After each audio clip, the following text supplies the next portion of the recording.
नमस्कार दोस्तों, आप सभी का स्वागत है आपके अपने YouTube channel study with Prabhakar में। आज हम हिंदी पेडागोजी के महत्वपूर्ण प्रश्नों को देखेंगे जो आने वाले सीटेट एग्जाम के लिए अति महत्वपूर्ण हैं। पहला प्रश्न है, निम्नलिखित में से कौन सी भाषा शिक्षा की अवधारणा नहीं है? बोधिगम निवेश, चुनौतीपूर्ण अवधि की परिकल्पना, सकारात्मक पुनर्बलन, मस्तिष्क क्षति एवं नियंत्रण। भाषा शिक्षा की अवधारणा नहीं है, चुनौतीपूर्ण अवधि की परिकल्पना। इसका सही उत्तर है विकल्प बी। माध्यमिक स्तर पर भाषा अधिगम में बोधगम निवेश क्या है? विजय तेंदुलकर के किसी नाटक का सार संक्षेप, शिक्षार्थियों के स्तर से थोड़ा सा नीचे के स्तर की प्रमाणिक पाठ्य सामग्री, शिक्षार्थी के स्तर से थोड़ा सा ऊंचे स्तर की प्रमाणिक पाठ्य सामग्री, शिक्षार्थी के व्याकरणिक ज्ञान की अपनी समझ के आधार पर अध्यापक द्वारा विकसित कहानी। माध्यमिक स्तर पर भाषा अधिगम में बोधगम निवेश शिक्षार्थी के स्तर से थोड़ा सा ऊंचे स्तर की प्रमाणिक पाठ्य सामग्री। इसका सही उत्तर है विकल्प सी। वाइगोत्स्की के अनुसार बच्चों में भाषा का विकास कब होता है? जब वे दूसरों के साथ बातचीत करते हैं, जब वे चुप रहते हैं, जब वे स्वयं से बातचीत करते हैं, जब वे भौतिक वस्तुओं के साथ बातचीत करते हैं। वाइगोत्स्की के अनुसार बच्चों में भाषा का विकास कब होता है? जब वे दूसरों के साथ बातचीत करते हैं। इसका सही उत्तर है विकल्प ए। किसी एक बच्चे द्वारा परिवार के सदस्यों की सहायता से सबसे पहले अर्जित की जाने वाली भाषा क्या कहलाती है? प्रथम भाषा, द्वितीय भाषा, विदेशी भाषा, क्षेत्रीय भाषा। परिवार के सदस्यों की सहायता से अर्जित की जाने वाली भाषा को प्रथम भाषा कहते हैं। इसका सही उत्तर है विकल्प ए। भाषा को सर्वोत्तम तरीके से कैसे सीख सकते हैं? वर्णमाला के क्रम में, जब शब्द एक एक करके प्रस्तुत किए जाएं, संदर्भों में, पृथकता में। भाषा को सर्वोत्तम तरीके से सीख सकते हैं संदर्भों में। इसका सही उत्तर है विकल्प सी। निर्देशित रचना सामान्यतः किस पर प्रस्तुत करनी चाहिए? किशोरावस्था के स्तर पर, आरंभिक स्तर पर, वयस्क के स्तर पर, अव्यक्त स्तर पर। निर्देशित रचना सामान्यतः आरंभिक स्तर पर प्रस्तुत करनी चाहिए। इसका सही उत्तर है विकल्प बी। पाठ के अंत में अभ्यास और गतिविधियों का उद्देश्य ... नहीं है। प्रश्नों के उत्तर सरलता से याद करवाना, भाषा का विस्तार करना, सृजनात्मकता का विस्तार करना, बच्चों को अभिव्यक्ति के अवसर प्रदान करना। पाठ के अंत में भाषा और गतिविधियों का उद्देश्य प्रश्नों के उत्तर सरलता से याद करवाना नहीं है। इसका सही उत्तर है विकल्प ए। भाषाई कौशल के संदर्भ में कौन सा कथन सत्य है? भाषाई कौशल क्रम में सीखे जाते हैं।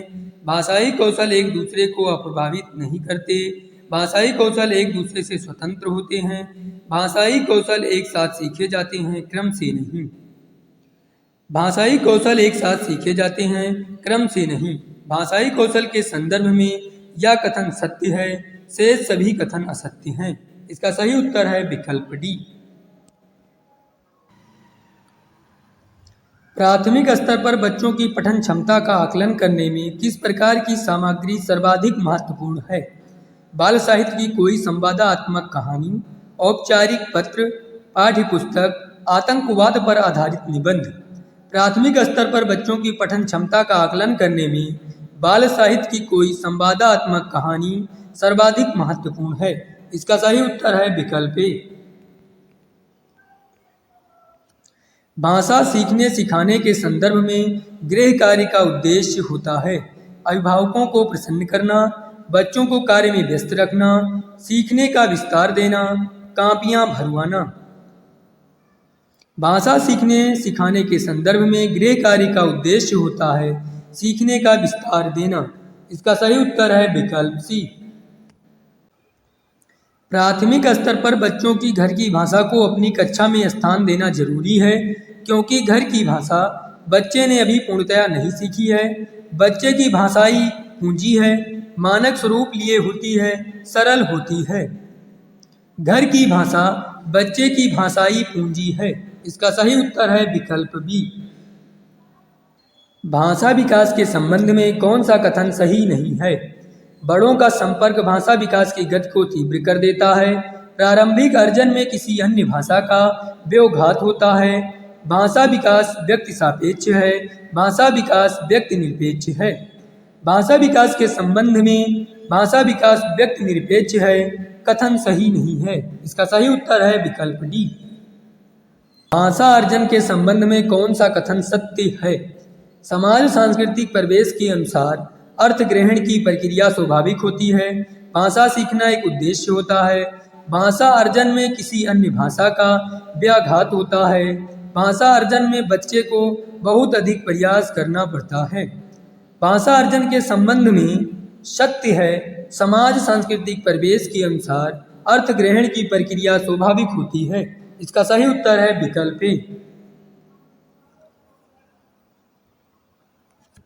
प्राथमिक स्तर पर शिक्षा का माध्यम हिंदी होना चाहिए, उर्दू होना चाहिए, अंग्रेजी होना चाहिए, बच्चे की मातृभाषा होनी चाहिए। प्राथमिक स्तर पर शिक्षा का माध्यम बच्चे की मातृभाषा होनी चाहिए। इसका सही उत्तर है विकल्प डी। भाषा अर्जित करने की प्रक्रिया में किसका महत्व सर्वाधिक है? पाठ्यपुस्तक का, भाषा कक्षा का, समाज का, भाषा प्रयोगशाला का। भाषा अर्जित करने की प्रक्रिया में समाज का महत्व सर्वाधिक है। इसका सही उत्तर है विकल्प सी। बच्चे प्रारंभ से ही बहुभाषिक होते हैं, एक भाषिक होते हैं, द्विभाषिक होते हैं, भाषा में कमजोर होते हैं। बच्चे प्रारंभ से ही बहुभाषिक होते हैं। इसका सही उत्तर है विकल्प ए।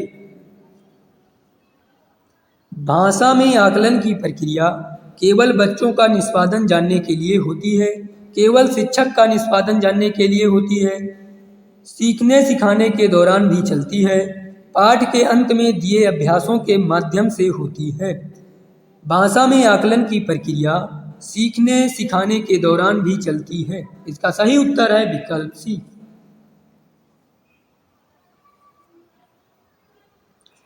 प्राथमिक स्तर पर भाषा शिक्षण का उद्देश्य यह है कि बच्चे विभिन्न स्थितियों में भाषा का प्रभावी प्रयोग कर सकें। बच्चे भाषा के व्याकरण को जान सकें।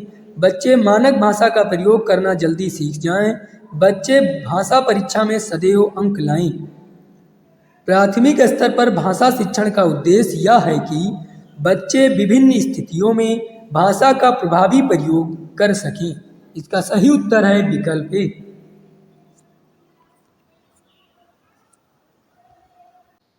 इसी तरह से हमारे वीडियो प्राप्त करने के लिए हमारे YouTube channel study with Prabhakar को सब्सक्राइब करें और बेल आइकन दबाना न भूलें।